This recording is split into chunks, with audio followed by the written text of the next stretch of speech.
get started, I do just want to acknowledge those who are in the room who have joined us today for our Hill Day. Thank you very much for traveling around the country to meet with members of Congress to represent the brain injury community. So we want to acknowledge the members of the Congressional Brain Injury Task Force. They'll be watching by video. So we want to thank our panelists who are with us here today. The focus this afternoon, of course, is about the traumatic brain injury model systems and continuing the value of research and the impact that the model systems are having collectively. They are our nation's gold standard for traumatic brain injury rehabilitation research and innovation. For more than 35 years, the federally funded centers have shaped clinical best practices, community reintegration, advanced community reintegration, and built the longest running longitudinal database for moderate to severe TBI in the world for more than 35 years.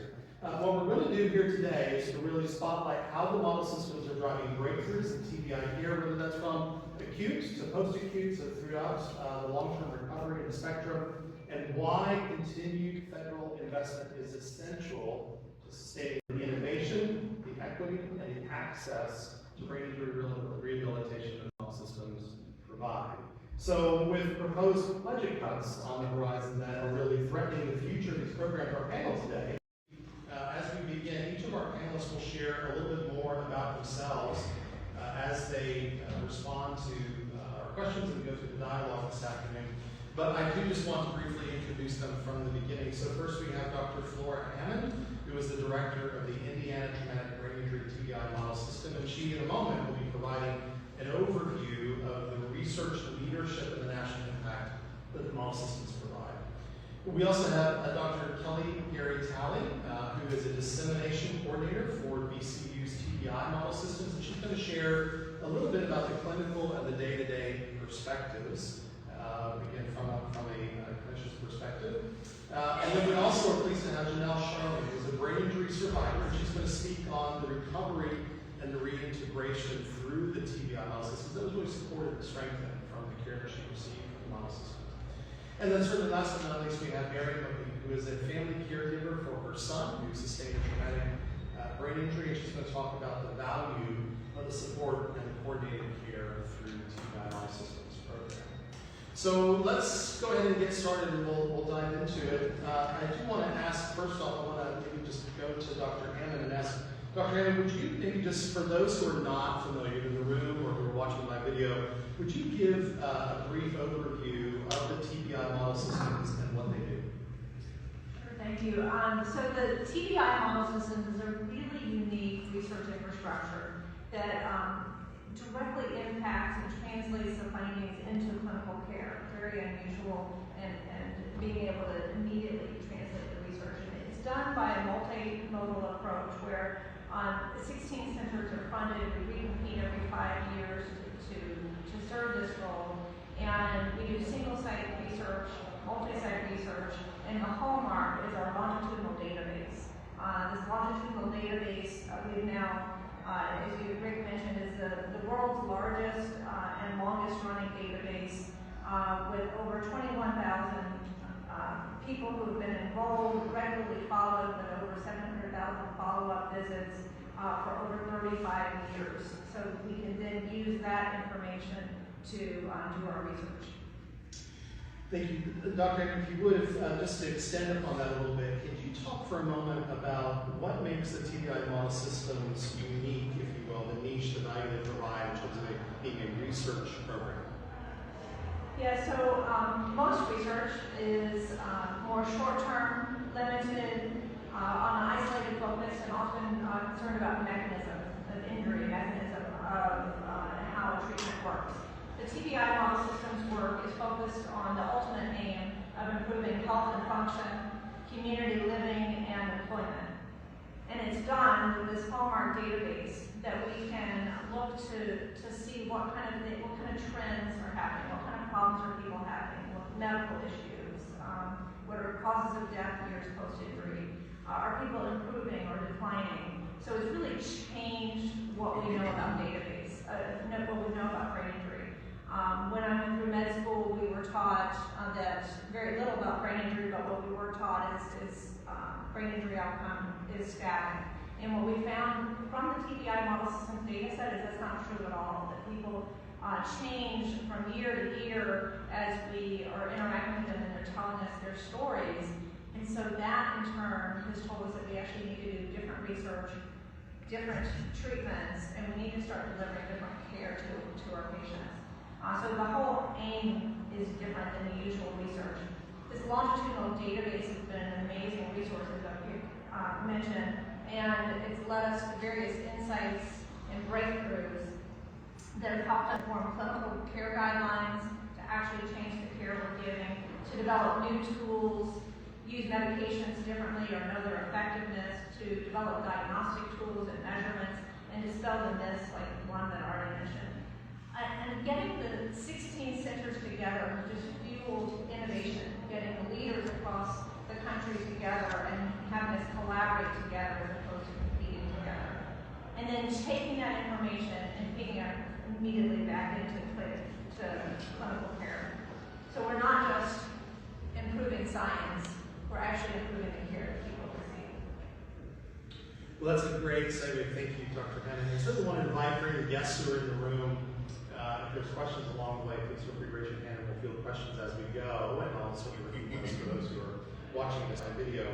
But as we move through the program, we were talking about the care that's provided, and I think that's a great segue because, as I mentioned earlier, we have Miriam Moffitt, who is a caregiver, and for her son, and I'm going to let her tell you a little bit more about her story. And Miriam, if you would, also as you tell your story, maybe just elaborate on how the model systems have really helped you and your loved one and your family.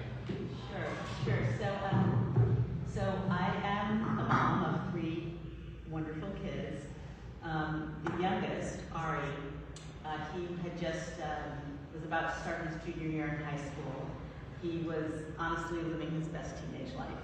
He had just come back from a backpacking trip in Colorado. He had gotten himself a job working for a local newspaper. He was loving school, had great friends. And one night he decided to go out and get a cheeseburger. And he got on his bike and was hit by a car, not 5 blocks from our house. And he suffered a severe traumatic brain injury. I didn't know anything about traumatic brain injury. Why would I? And so he was in a coma. I'd never seen anyone in a coma. Can you imagine what it's like to look at your child and see their eyes, just like blankiness behind their eyes, blankness, like they're not there. It's really scary. So his case was very complex because it was a very severe injury, and he had not just a neurosurgery the night of the accident, but he had 8 neurosurgeries over the course of our hospital stay. He was in the neuro ICU for 2 months, and then he was in the acute care, like regular hospital, for another 4 months, so a total of 6 months in those hospitals. When you think about traumatic brain injury and coma, you might think in the movie like, oh, and then they wake up and they say, hey mom, where's my phone? It wasn't like that at all. So he was a slow to wake patient. He was in what's now called a minimally conscious state. It used to be called a vegetative state. He was in a minimally conscious state for 6 months. And so then we were finally discharged from that hospital, and we went to a rehabilitation hospital for another 4 months. So we were in the hospital for a total of 10 months. He missed his entire junior year of high school. But even though his case was very complex and he had a lot of medical complications, he is having what by all accounts is a remarkable recovery. He is walking, he is talking, he is eating. He went back to high school and did 2 classes in the fall and 2 classes in the spring. He is hopefully going to be starting community college in the fall. So it's really amazing. So how does this relate to TBI model systems? Well, a couple ways. The first important way that it relates is that when he was in the neuro ICU, they didn't pull the plug. They didn't ask us to stop life support because the doctors at the hospital where he was were steeped in knowledge from the TBI model systems, and they knew that that by acting aggressively, they could likely save his life. I know so many moms of TBI survivors who were actually asked to pull the plug on their child, who were told, he's not going to make it, just sit there and hold his hand, we're going to remove life support. And I can tell you, these boys are now living and thriving. So doctors knowing that was the first way that it relates to the TBI model system. The second way is that the doctors who worked with him, because they had his knowledge, they knew how to deal with some of the medical complications that he had that were a result of the TBI, specifically hydrocephalus, post-traumatic seizures and epilepsy, and also spasticity, which is where your limbs contract. You see someone who's like this, they can't move their hands. So they knew how to deal with these complications because of information from TBI Model Systems, and that helped Ari in his recovery. And then the third way that it helped Ari in his recovery is that we were sent to Spalding Rehabilitation Hospital for his inpatient rehab, and that is part of TBI Model Systems. And so the care that he got there from the therapist, speech therapy, occupational therapy, physical therapy, all of these things was informed by that knowledge. So I just want to say that when you hear about someone who's relearning to walk or talk, or you think, oh, they just get up and then they start to walk, and maybe they walk a little difficult at first. It's not like that. It is so painstaking. Like, imagine, to talk, you have to first push air over your vocal cords. You have to learn how to make a sound, any sound. You have to learn how to make a consonant, how to move your mouth. It's to learn how to walk, you have to first learn how to hold your head up straight. You have to learn how to sit. You have to learn this, like every little thing. So these therapists, because of the information they had from Model Systems research, were able to help them through all of that. The last thing I want to say about that is it's not just what the Model Systems have already done for Ari, it's what they can still do for Ari. So a couple of points there. One is that there's new research coming out all the time. Like, for example, there's a study that just came out about a drug called Aricept that helps TBI survivors with memory issues. Memory issues are huge for TBI survivors. Imagine if you can't remember what happened 5 minutes ago or yesterday. How are you going to have a job? How are you going to get through the day? So we're really excited to try this medication for him. This study just came out from TBI Model Systems. Another thing that I think is really important is the database that Dr. Hammond mentioned. It's really this like crown jewel national treasure. So with over 21,000 people in the database, longitudinal, like over years, now we are on the cusp of AI being able to analyze and find patterns and new treatments from that data. It's a publicly available database, right? Any researcher can use it. So I have great hope for that. And for families like ours, you know, we really need treatments. We need to know what works and what doesn't work. We don't want to waste our time. We don't want to waste our money doing things that don't work. So we need evidence-based solutions. And there's so much sham stuff out there. People trying to prey on us because we're desperate. We're like desperate for what's going to help our kids regain their lives. So that's another reason.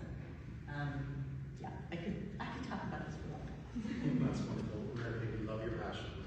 And you've talked and you've highlighted a number of areas where care has been provided to you and your family at the point of care and beyond. And I'm wondering if next, Dr. Gary Talley, could you talk a little bit about the day-to-day difference that you see that's being made? Again, building on the comments that were Mary, the day-to-day difference that's being made in the care of patients. Okay, thank you. So, my name is Dr. Talley, and I am a dissemination coordinator for the VCU Model Systems, which is in Richmond, Virginia. And I actually started there. I was call myself a baby of TBI Model Systems because I started when I was a pre-doctoral fellow working on my PhD back in 2005, and then worked my way up and finished up my dissertation with the TBI Model Systems database information data, and then I went on to teach occupational therapy and still stay connected with the TBI Model Systems, and now I'm the dissemination coordinator. So I've just been so proud to be connected with the TBI Model Systems for so many years. And that's I think one of the hallmark, one of the great things about the TBI Model Systems is the specialty of care that everybody receives. So on the day-to-day, you'll see like everybody from, you'll see that great continuum of care, which a lot of times they start in the emergency room, but typically starts at inpatient rehabilitation. And then it can go all the way past inpatient rehabilitation to outpatient to post-acute rehabilitation. And so at the VCU TBI Model Systems, we have that level 1 trauma center that we see those patients that come in there, and then we can follow them. We follow them. They're followed for many years. It starts at 1 year, and then they're followed for 2 years, and then 5 years, and then 5 years after that. So you get a long trajectory of professional individuals being able to check on them and to determine what some of their long-term outcomes may be. And a lot of times you don't get that with other diagnoses. And so that's really important. So also what is a hallmark of the TBI systems is that it is a multidisciplinary care that's primarily focused on brain injury. So you got I'm not a occupational therapist. So I worked in inpatient rehab facilities for quite a long time. And I've seen a lot of people. I've seen people with brain injury, stroke, I've seen people with cardiac and all of that. But at the TBI Model Systems, they have that specialized care in brain injury rehab. And all of the people started with the physiatrists, like Dr. Hammond, and neuropsychologists. One of my mentors, Dr. Jeffrey Forster, was a strong neuropsychologist, and he was on the VCU TBI Model System for years. And he was very instrumental in treating so many people with TBI. You have nurses, you have the occupational therapists, physical therapists, just multidisciplinary care, all of them knowing so much about brain injury. Many of them having specializations or certifications like from the IAA, like the Certified Brain Injury Specialist or the Certified Brain Injury Specialist Trainer, so the CBIST. And I see some of our researchers back there that actually probably have some of those. So it's just that multi care with that primary focus on brain injury. And that's extremely important because brain injury you have some very unique needs as an individual with brain injury.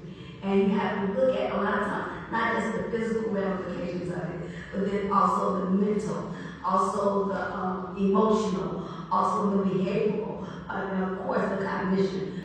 So you got all of these individuals, even down to the recreational therapists, that have that specialized training in brain injury that can really help with that recovery process. Then you have a lot of innovative treatments and approaches. So many of the TBI Model System physiatrists, neuropsychologists, and other healthcare professionals have been really involved in treatment approaches that consist of new diagnostic procedures, machine learning algorithms, information or development of brain-specific biomarker devices that has helped with the assessment of brain injury, various assessment tools, like assessment tools that have been used in brain injury for decades, like the coma recovery scale, and the Mayo-Portman inventory, and neurofunctional, the community integration questionnaire. So you have all these assessments that are used in brain injury to help with the treatment, the assessment, and recovery. And then, of course, we already said a lot about the national database. So again, not only do you get, you're in that database, it's not like you get in that database and you just sit there. You're getting continuous, review, and they're looking at you and they're assessing to see how the outcomes have evolved. And so that's a great thing. And some of the other things that really have stood out with this is because we need a lot of information to not only go to researchers, but we even go to like the lay people out there, people that are just caregivers, other professionals that are not really into research. And so we have the MSKTC, which is a center that really works on creating user-friendly, web-based resources for people with brain injury and their caregivers and other professionals. And they have kids, and they also provide technical assistance to all the TBI Model Systems. So we got a lot of stuff going on. We have a big national data center that's in Denver Credit Hospital. So if they stop the funding, then a lot of that will go away. And so that's really important. Well, thank you, Dr. Talley.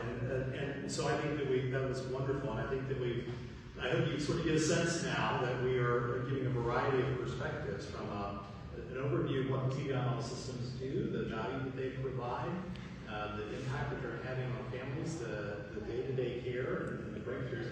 But now I certainly want to hear from someone who has received care through a TBI Model System. And you heard me mention earlier that we're honored to have Janelle Sharpie here, and I just have to tell you a couple of things. Before Janelle takes the mic, I have to just tell you a little bit about Janelle. She is a traumatic brain injury survivor herself. She has become a motivational speaker and an author. She's based in Sandston, Virginia. After sustaining her injury in 2002, she received care through VCU, to the VCU Medical Center, and has since become an active advocate for the brain injury community. Janelle, as a survivor, has been with us today, meeting with members of Congress. For more than 2 decades, she's been a board member with the TBI Model System, so she went from receiving care through the TBI Model Systems, being a board member with the Model Systems, contributing her lived experience to advancing research, recovery practices, and survivor-centered care. You should also know that Janelle has become an author, the author of Strength of This Woman, a traumatic brain injury survivor. She's written several articles for the TBI Model Systems newsletter. She currently is working with FedEx as a senior service agent. And you should also know, lastly, that following her rehabilitation, she returned to school, earned a Bachelor of Arts in Political Science with a minor in Communications from the University of Louisville. And her goal as a survivor is to use her education and recovery journey to inspire others, advocate for survivors, and individuals and caregivers to help navigate the challenges of TBI recovery. So, Janelle, we're honored to have you here speaking as a survivor. So please tell us a little bit about your story that wasn't contained in your bio, and tell us a little bit more about your experience, the services, and the supports, and the innovations, and how that made a big difference in your care. Okay, my story begins with a question to everyone who's a thought. What do you do when expecting the unexpected when you're not expecting? And some tragedy happens. Well, for me, 22 years ago, I was a traumatic brain injury survivor. And I arrived airlifted at Instant Hospital, no lifeline. I was in life support for some time, but still not coming through. Authorities said to the doctors to not take me off, leave me in life support. And because of being there, I couldn't talk, I couldn't walk, I couldn't do anything. I had to go through speech therapy. I was in a wheelchair before I could use a cane. I had something strapped on me to take steps to rehab, and I've always taken part of traumatic brain injury, model system. And as I continued that, I was going to the doctor's appointment every day, every other day, every 2 days, every 3 days, weekly, bi-weekly, every month, every 2 months, every 3 months, every 6 months, yearly. And with that, I was going to therapy, appointments, and school.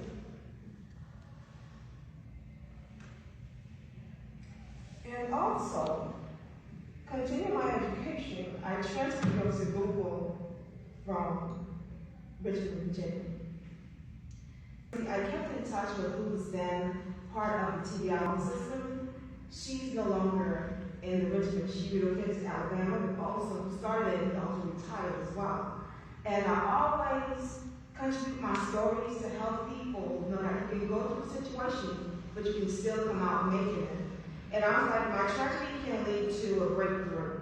Challenges give me a chance to grow. and also I view my setbacks as an opportunity to rebuild, renew, and rock. Rock is like to recognize, observe, communicate, and keep moving forward. And through all of that, you know, I tell people who do know people going through traumatic brain injury, it's never good to pull the plug. Because I was airlifted and I had no lifeline. I was in life support for a while. Totally let me know, keep going.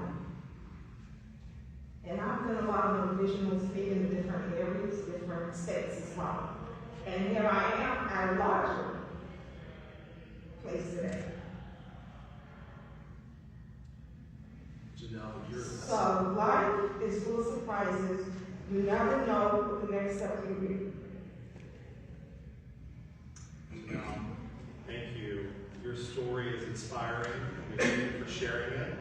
And having gone from being a recipient of care in the model systems to now being on Capitol Hill telling the story about the value of model systems is tremendous. So thank you. We're honored to have you here. Oh, I know you're not done. You keep going. Also, because now when I started my injury occurred in 2002, but now the model system has picked up and added more help to continue helping more people than I would help me 2002. It's a lot more, the more technology we use, a lot more the program has to offer to people today that's going through traumatic brain injuries. So that's another reason why it should be able to be continuing helping others in need.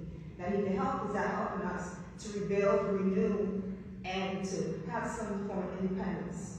Because today I just own my own home.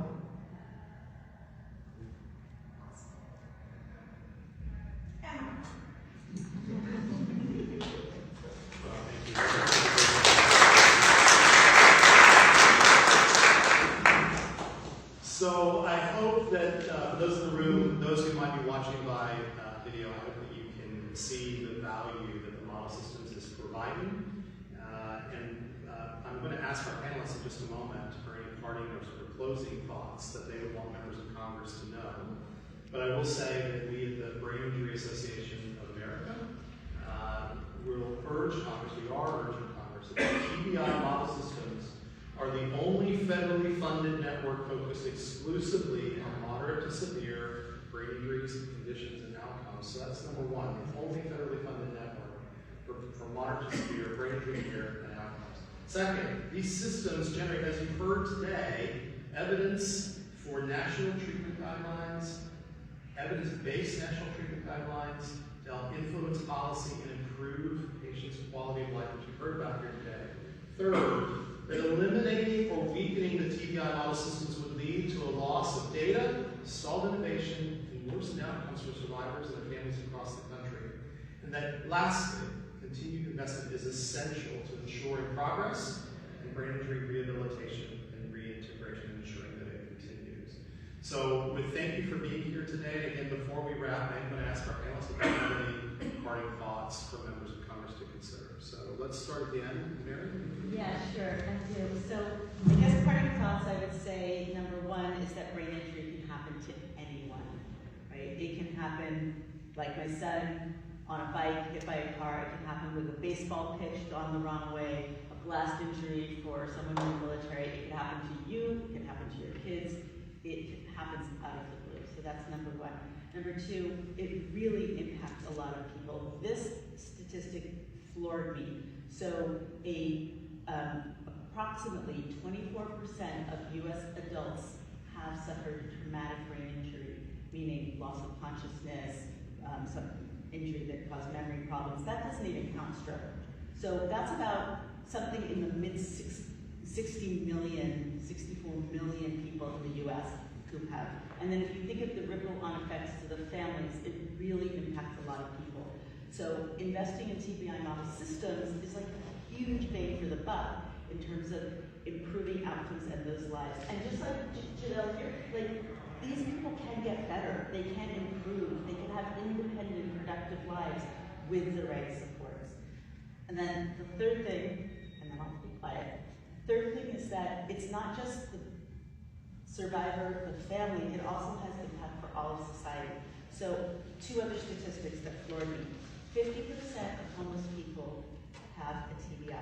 70% of that 50% got their TBI before they became homeless. So you invest in TBI treatment and rehabilitation, you reduce homelessness. You invest in TBI treatment and rehabilitation, you reduce crime. 46% of people in the criminal justice system have TBI, most of those sustained before. So reduce homelessness, reduce crime. Like these are really leveraged investments. And then the last thing I would just say is that, you know, my son went out to get a cheeseburger.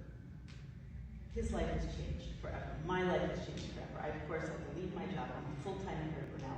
Getting here was a huge effort. The reason I'm here is because TBI model systems are so important. And, you know, he just wants his life back. So those are my parting thoughts. Janelle, any parting thoughts for members of Congress that you would want them to know? I would like them to know that it's good to continue helping and funding this program because it gives people a chance to have stability and to regroup and find ways to have a healing process. Because challenges come in different sizes and packages. It's not every challenge or traumatic brain injury is the same. You can be at home and somebody can bring you to your home in the car, or you can be trying to get home and someone can just attack you. It's not always abuse or, you know, it could be sports related, it could be anything. So we never know what can happen. That's why I said, what do you do when you expect the unexpected when you're not expecting? Because life happens to us all.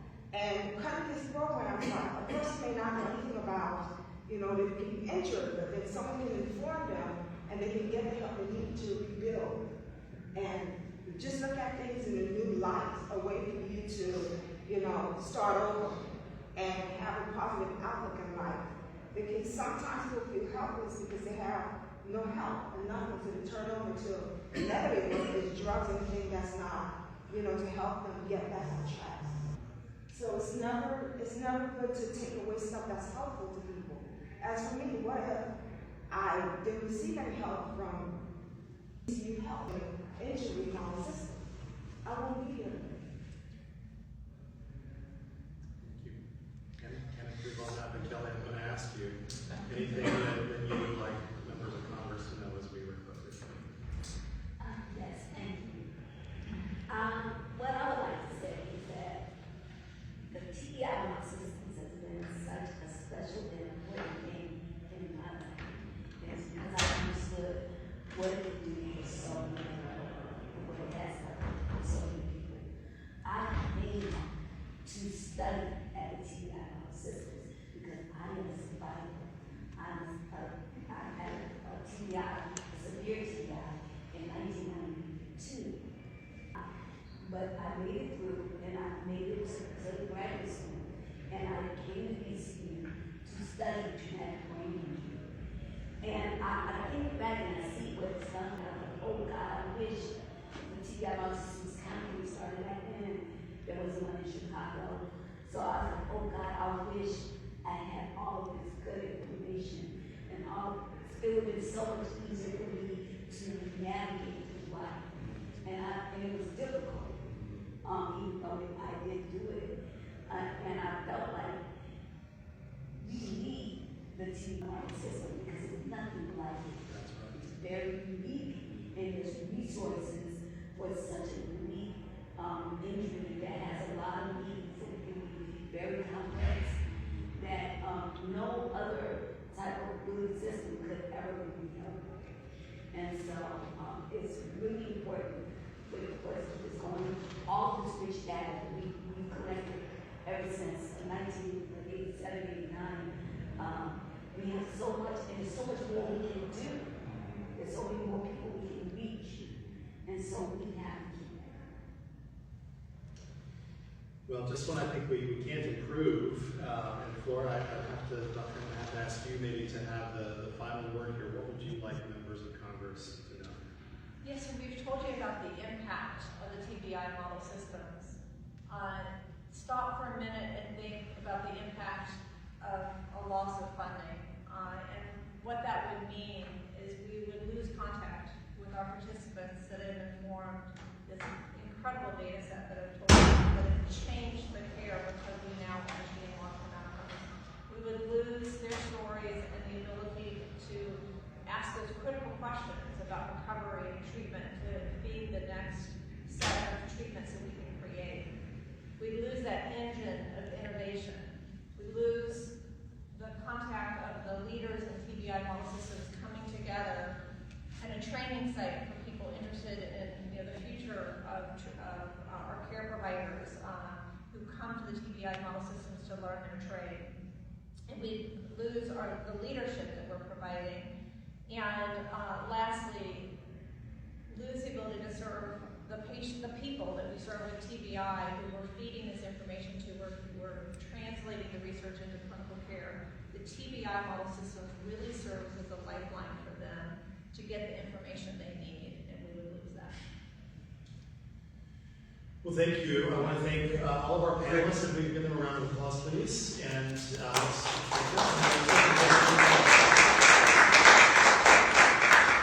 okay, questions? Dr. Coleman. I'll make a comment. First, I just want to thank you all for participating and for all your dedication and efforts and sharing your experience.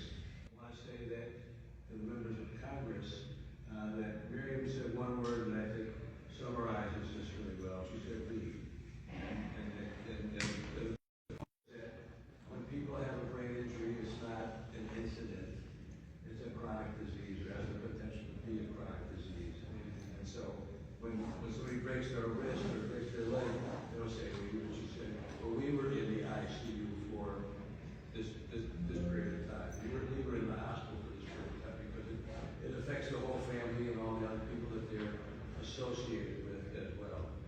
And brain injury, like other chronic conditions, is going to take a toll financially on people. If it's going to be a lifelong condition, it needs lifelong funding. If we're going to fund something lifelong for people, we might as well use evidence-based best practices, which is really what the model systems are doing for us. And we need to support that to be able to do that. That's right. Well said. Other questions or comments? Okay, well, thank you again for attending, and thank you to everyone who's watching by video. And we're very grateful for your participation, and we look forward to continuing to work with the TBI Model System.